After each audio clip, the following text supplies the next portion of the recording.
At its core, CS is a game of problem solving. We have a goal we want to achieve, and we overcome obstacles to get there. And whilst many people believe that one skill is required to solve these problems, I believe that due to the game's myriadic nature, Counter-Strike shows its complexity through the multitude of approaches available. CS isn't all about clicking heads. It's good to be able to do it, but you also need to understand the game. In a recent video, I mentioned that there's a good discussion to be had about proactiveness and reactiveness. They're basically two ways of handling problems. Being proactive is taking initiative to make things happen, whereas being reactive is waiting for those things to happen and reacting to them. Now, from a first glance, we'd probably all agree that one of them is better than the other, but there's actually situations for both of them to be used. A round of Counter-Strike has three phases: the early round, the mid round, and the late round. In the early round, it might be a good idea to be a bit proactive and gain sufficient map control for the mid round, giving you a potential opening pick and better rotations around the map. But after your team's initial move, you have the option to either stop and see how your opponent reacts, which kind of prolongs this early stage of the round, or you can use the map control you've gained to continue or think of the next step in your plan, which would force the round into a later stage, since the opponents on the other side of the map will also be affected and forced to adjust. And if the enemy know how to play the game, they'll know when it's their turn to make a move, and your reads can be more reliable. But you can't beat a dead horse. If you keep the pressure high and continue to be proactive, it might eventually force your opponent to try and take control of that pacing in the next round. Be aware of this, so you can have the option to sit back and see what they do, and then react accordingly.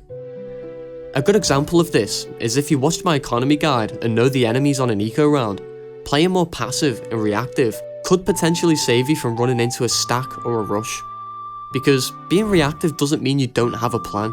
You could have an idea on what the enemy will do, and you want to confirm that they're doing it through certain tells and react to it in a certain pre-planned way. You could also be proactive and have no plan. You know you want to gain that map control or make that play, but you haven't communicated it to your team or thought of the best way to execute it. A huge sense of awareness is needed.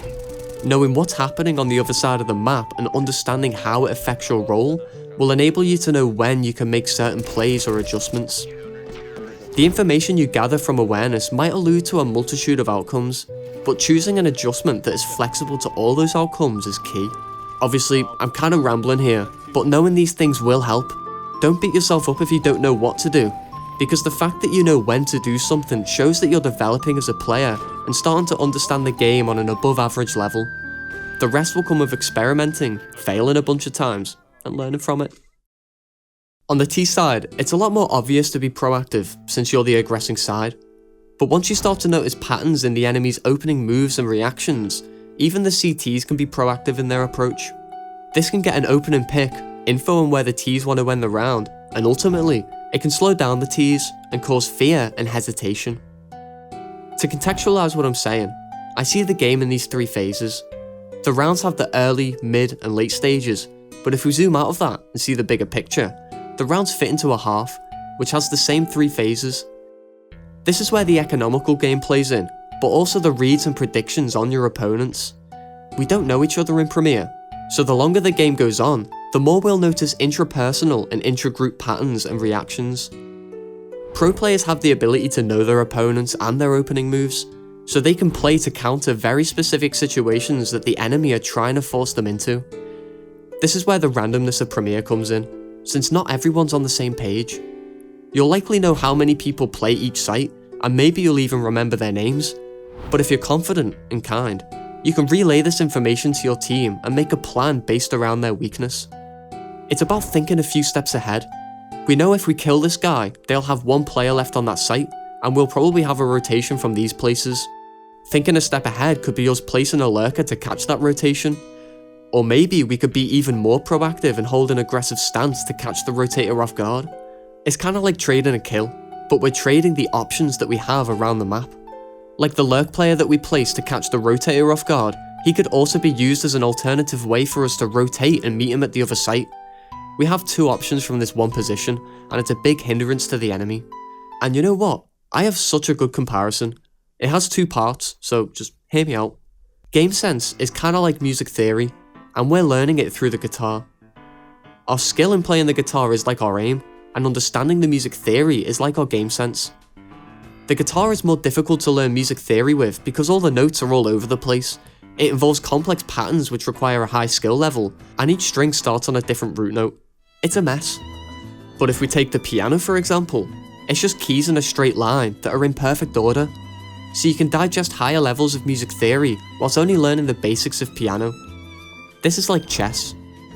So if you want to learn the theory and game sense behind Counter-Strike, chess is a really good game to try out, because it also has an early game, mid game, and late game, in which we get map control, take trades, and choose how to proactively end our round. And the depth of complexity and tactics will force you to think many turns ahead just to trade one piece, whilst also setting up proactive seeds for later turns based off of the predictions on how your opponent will react. And Counter-Strike, for the most part, is the exact same. The only difference is that one chess player has to be a hive mind of 5 people, in a much more open-ended environment.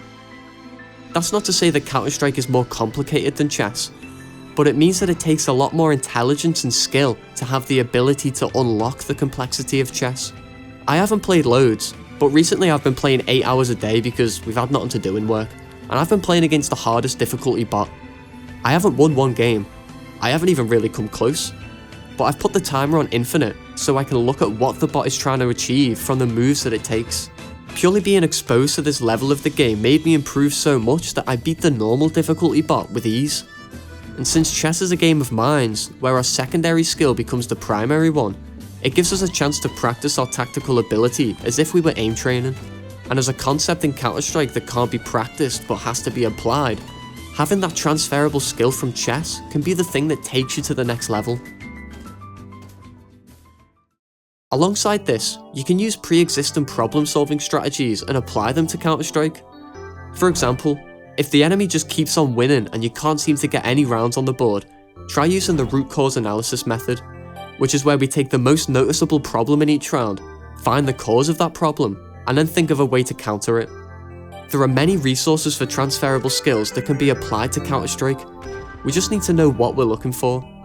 Like when I went on about chess for like half the video, there's been books that have been written about the strategy of this game since the 1400s. Counter-Strike's only been around for like 20 odd years, so it's no wonder we're all still figuring it out. And sometimes, the resources don't lay in the game. We need a fresh perspective from those transferable skills. But yeah, I'll likely make more videos like this in the future because I can kind of just rant about random stuff floating around in my head. And sometimes amongst the chaos, I'll have a random thought that is revolutionary in my eyes, and I want to, talk about it. And I also want to discuss it with you in the comments section. Gamesense is such a huge rabbit hole, and I've obviously not even touched the tip of the iceberg in this video. So please, feel free to add your thoughts and your ideas on gamesense in the comments section. I love reading a proper girthy comment and learning from you, as I hope you learned something from me. But yeah, I'll catch you in a bit.